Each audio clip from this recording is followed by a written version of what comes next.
Good afternoon, everyone. I'm joined here today with Lieutenant Charlie Francis, the CO of the 122nd Precinct Detective Squad. Earlier today, members of the Detective Bureau, together with our partners in the Regional Task Force, placed into custody a 24-year-old male, Anthony Camello. Mr. Camello is currently being held in jail in New Jersey, pending court appearances, where we anticipate we will have him return to Staten Island to face murder charges for the death of Francisco Cali, which occurred on this past Wednesday evening. This remains a very active investigation with significant contributions from multiple units throughout the NYPD, multiple law enforcement partners, and certainly the Staten Island DA's office under DA Mike McMahon, who has always been a steadfast partner with us. I think it bears repeating, we are not yet 3 days into this incident. While we believe we have the shooter in custody for this incident, the investigation is far at this point from over. At this point, our investigation will turn to, was there other parties involved in this? Gathering future and additional evidence, and working on the motive for the particular crime. I'll open it up to questions. Miles? We believe we do have the vehicle recovered.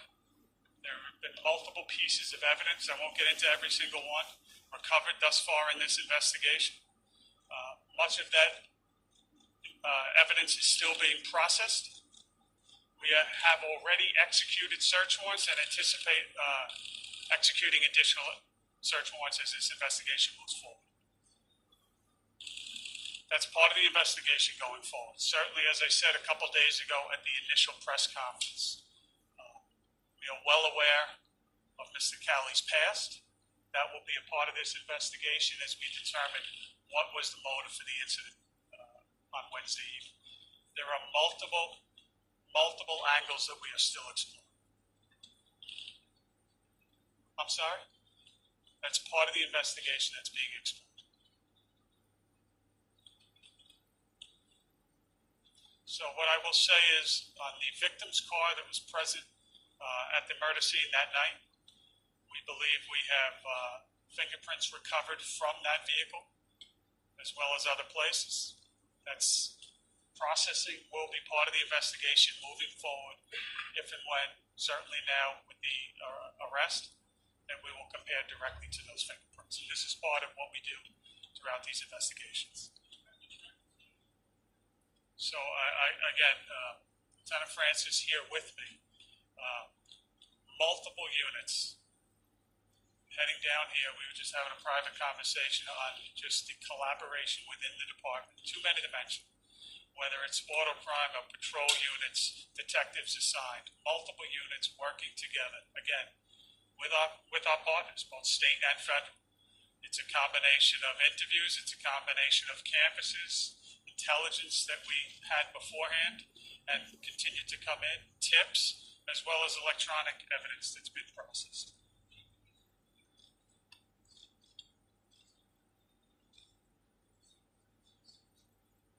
Yeah, I think that, again, not yet 3 days into this investigation, certainly the priority was getting the individual responsible for the murder off the street.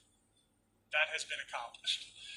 That individual is in custody. As we move forward now, this, again, let me reiterate, this is far from over. We are at the beginning stages of this investigation. Was he acting alone? Was he acting for other people? Are there others involved? What is the motive? I simply, standing here, do not have all those answers for you, and that is what we will, as the days go forward, work to ensure. When you look at investigations, whether it's casework or in this case a murder investigation, they do not begin and end in 3 days. Some of these investigations go on for months, sometimes years. So these are all the questions that we will pursue to make sure, working with the prosecutors, that we have anyone responsible for this incident held to justice. Yes.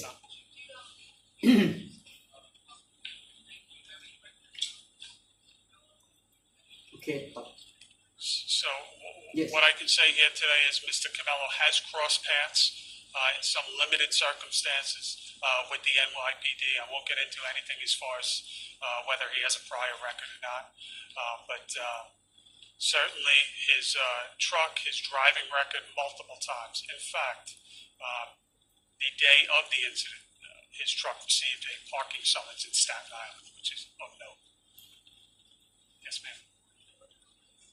We have an arrest warrant in hand from the Richmond County DA's office, and as we work out the collaboration and the coordination with the Jersey prosecutors, that will take place. I don't anticipate that will be done today. That'll be done in the days to come, and then we'll work on extradition. He has residences in multiple places, including one in Staten Island. I will not go into specific addresses. Yes, sir.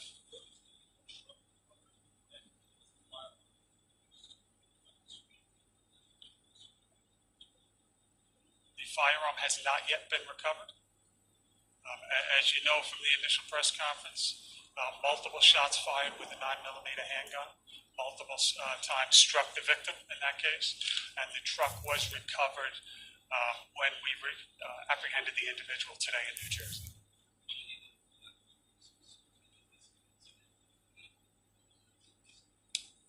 Everything is on the table at this point.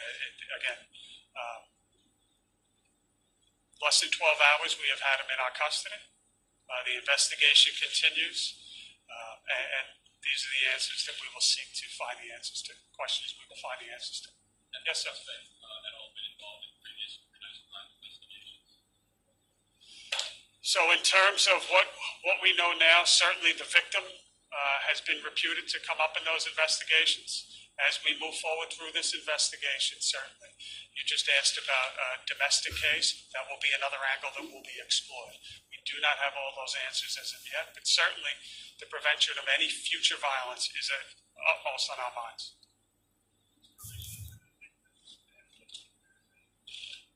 Yeah, Miles, that's also part of what we're looking at going forward and trying to explore. I will tell you that in the short time that he has been in our custody, we have had multiple discussions initially with the individual, and that coupled with the information that we already had, tips that we are getting, this is what we are trying to sort through. Oftentimes the first story is not the final story.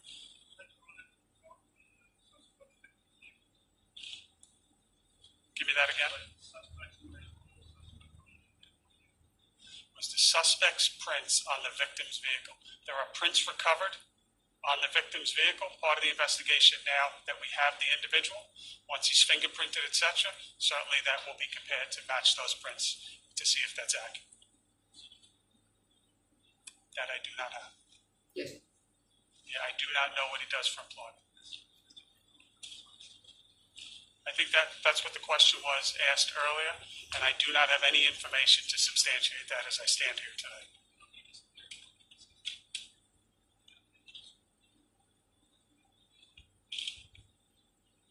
That's also part of the investigation. What I will say is we have, as I said earlier that day, we have extensive video recovered from the house where it occurred. We have the individual come up. There is an altercation with the vehicle in front. We still do not know definitively whether that was a ploy, whether that was an accident. We are still in the process of processing evidence, including for forensically digital evidence. So we hope to get some of these answers as this comes forward. And in terms of phone records, things of that nature, 3 days into the investigation, so we'll need a little more time.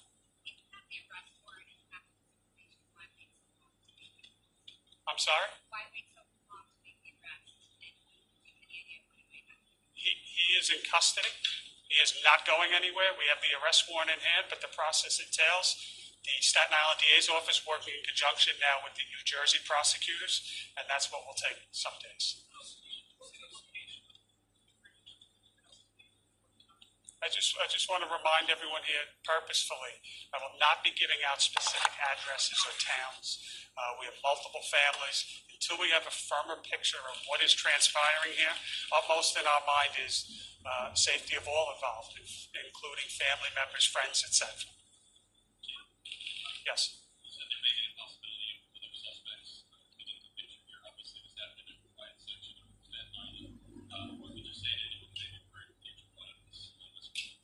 Yeah, well, let me just rephrase that and step back from that a second.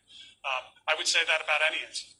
that we investigate. That is not unique or particular based on any factual information for this incident. But any investigation, I think Lieutenant Francis would tell you the same. It works in stages, and we work with what we know at the time. But certainly any investigation where we have somebody that's responsible, part of the investigation then flows forward from that. Was the person paid to do it? Were they others conspiring to do this crime? So that is something that we constantly look at. I would tell the public that you have the best, bar none, detectives in the world that work right here in New York City. And that goes for the patrol officers too. So safety of the public is paramount in our mind, and we'll do everything to protect them. At this time, he is an attorney has been retained for him, so no questioning from this point forward will be going on. We spoke to him initially today. We expect him to be charged with the murder of Francisco Cali.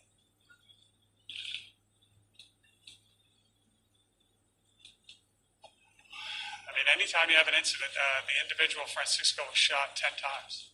So, with any murder victim or any victim of a crime, it's a traumatic experience. So we will work with the victim's family to make sure that they get the justice they deserved.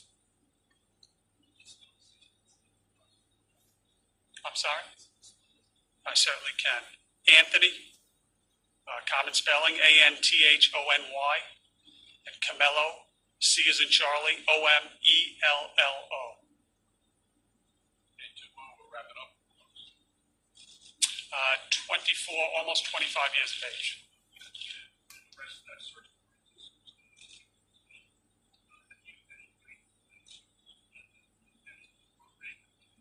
The victim's home?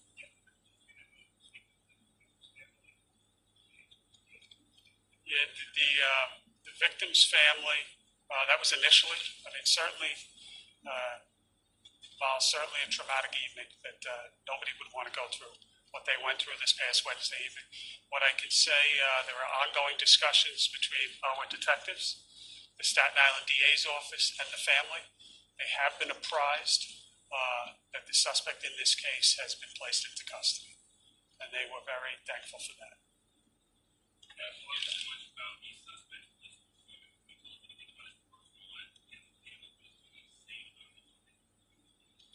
What I'll say is we are in contact with the family. We have been in contact with the family. They are cooperating with us. The safety of the family is paramount. I think I'd just like to finish up with what the earlier question was, what you'd like to tell the people. We do not believe this was a random act. When you look at the incident that took place between Mr. Camello and Mr. Cali, certainly we'd be irresponsible if we weren't looking to keep the families involved in this protected, safe. We intend to do that, but beyond that, we don't see any additional random acts occurring in Staten Island. Just to follow up on that, in this world, it's always retaliation and something of this magnitude is there that concern. Yeah, and I'll finish with this one. I think we look at that with any act of violence, whether we're talking gang violence on the streets or in this case, a circumstance such as this. So it's our job to look where can we, where probable, anticipate acts and do everything that we can to prevent them. Thank you very much, and as forward, we'll have more information.